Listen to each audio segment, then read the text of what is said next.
Частным предпринимателям-арендаторам дан двухнедельный срок, в который они должны погасить задолженность перед государством.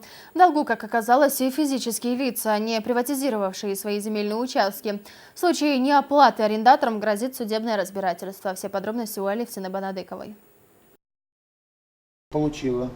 Такого числа. Луиза Саламова для аренды это подвальное помещение выбрала не случайно. В центре города небольшая квадратура, да и платит за полгода 35 тысяч рублей. Однако для нее сотрудники Комитета имущественных и земельных отношений скорее редкость, ведь она всегда старается платить исправно.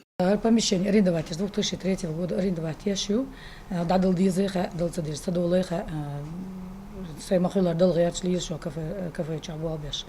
Сайнец хочук да герчу и дал диеш дуй хукшу дуй венсерано дал диеш ду садиш долж дат.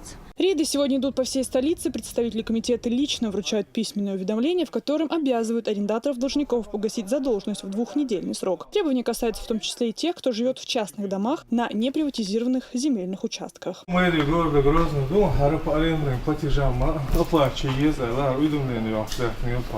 Комитет имущественных и земельных отношений уже подал 83 иска к арендаторам о взыскании арендной платы за муниципальное имущество, в том числе земельных участков. Из них есть решение по 42 договорам аренды, согласно которым арендаторы земельных участков обязаны погасить задолженность. Если он не оплачивает эту арендную плату, то мы должны передать материалы в судебном порядке. Также ставить вопрос о расторжении договора аренды за нарушение действующего законодательства. Всего договора на землю заключены с 4000 физическими и юридическими лицами. Более 40% из них нарушают сроки по оплате. Из-за несознательности арендаторов страдают они сами, ведь просроченная задолженность – это путь к изъятию собственности и, соответственно, возникновению множества проблем. Алевтина Банадыкова, Султан Умаров и Зелим Закаев. Новости.